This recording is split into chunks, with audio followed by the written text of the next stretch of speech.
میں جلدی سے یہ 2-3 آیتیں پڑھ کے بیان ختم کرتا ہوں.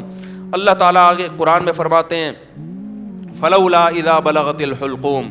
اللہ کہتے ہیں یہ باتیں میں بتا رہا ہوں یہ میں تھوڑی خود کہہ رہا ہوں, یہ باتیں یہ کون کہہ رہا ہے بھائی؟ یہ تو اللہ کہہ رہا ہے, یہ تو اللہ کہہ رہا ہے. تو قرآن آگے کیا کہتا ہے؟ فلولا اذا بلغت الحلقوم.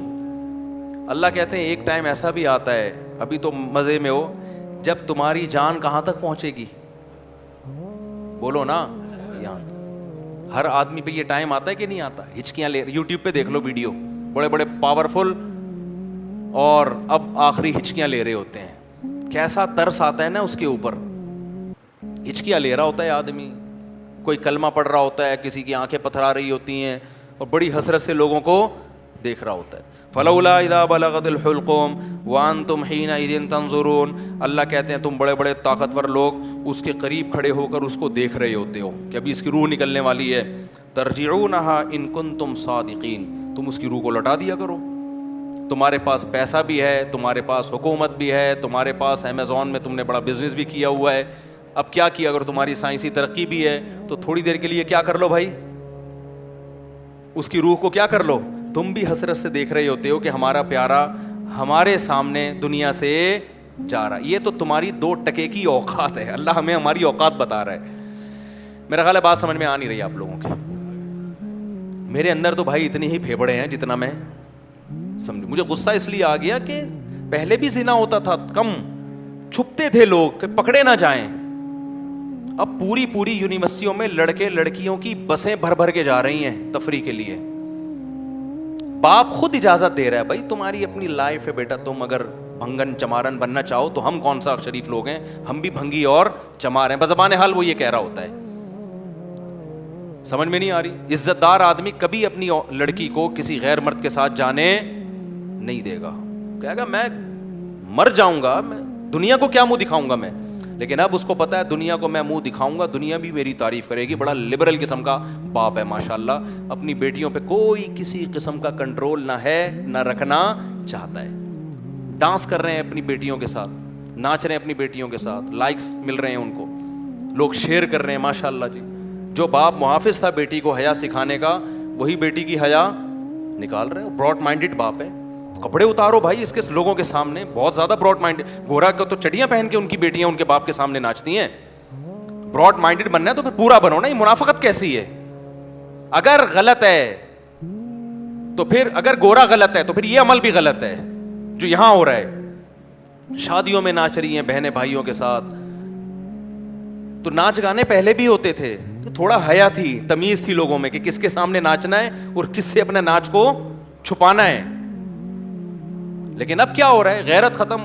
وہی بات ہے جب آخرت پر ایمان ختم ہوگا, جب اللہ کے سامنے جواب دینے کا خوف ہی ختم ہو گیا, تو پھر جو چاہے کرتے پھرو. تو قرآن کہہ رہا ہے ایک وقت آتا ہے جب تمہاری جان کہاں پہنچتی ہے؟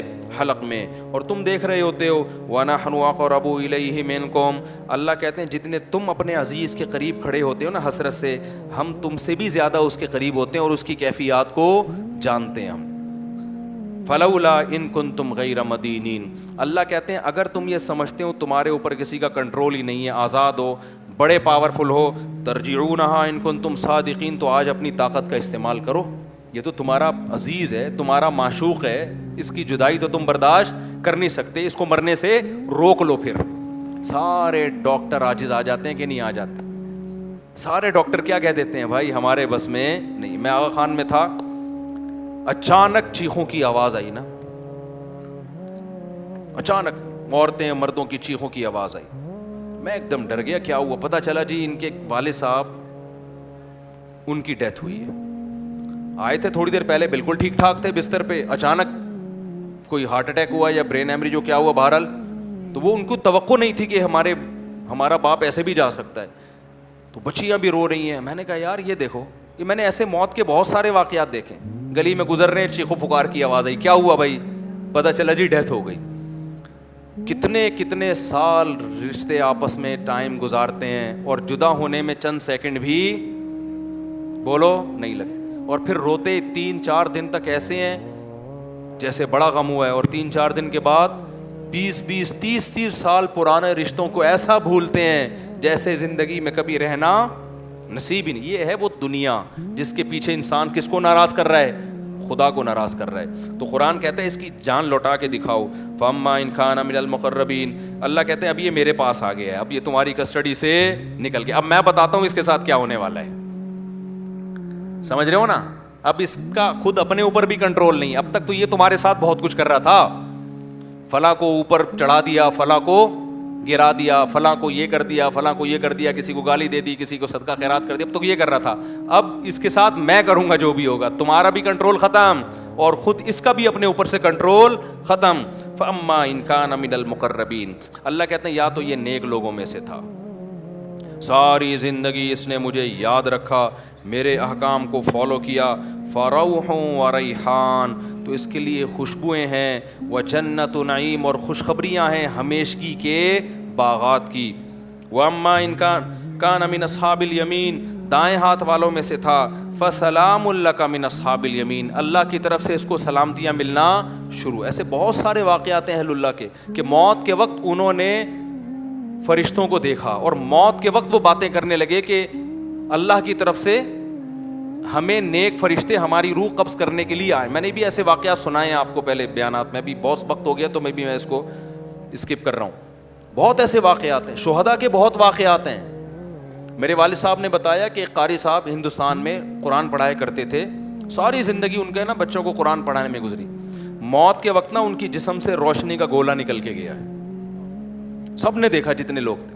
حضرت مولانا اشرف علی تھانوی رحمۃ اللہ علیہ, جن پر آج لوگ بڑے اوٹ پٹانگ قسم کے اعتراضات کرتے ہیں, ان کی جب ڈیتھ ہوئی ہے نا, تواتر سے جو ان کے قریب لوگ کھڑے ہوئے تھے, انہوں نے بتایا کہ ان کی 3 انگلیوں سے روشنی کی کرنیں نکل رہی تھی موت کے وقت, کیونکہ پوری زندگی نا ان 3 انگلیوں سے تصنیف کا کام کیا ہے. ان کی سینکڑوں تصانیف ہیں جن سے بہت, اگر مولانا اشرف علی تھانوی رحمۃ اللہ علیہ ہندوستان میں نہ ہوتے نا تو آج یوں کہا جائے نا کہ میں بھی شاید بدعتی ہوتا, تو یہ بات غلط نہیں ہوگی.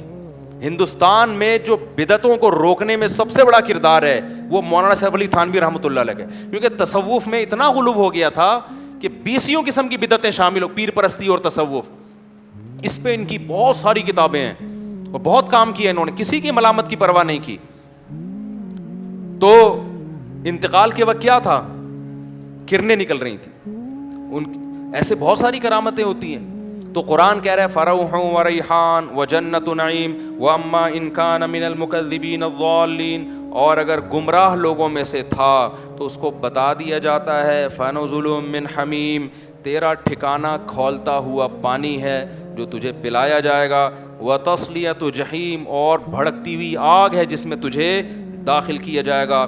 آخر میں اللہ اس صورت میں کہتے ہیں ان ھذا لہو حق الیقین, اے لوگو یہ جو باتیں ہم کر رہے ہیں ان کو سیاسی بیان نہ سمجھو, یہ یقینی باتیں ہیں. فسبح باسم ربک العظیم, اپنے رب کی کبریائی بیان کرو جو بہت عظمت والا ہے.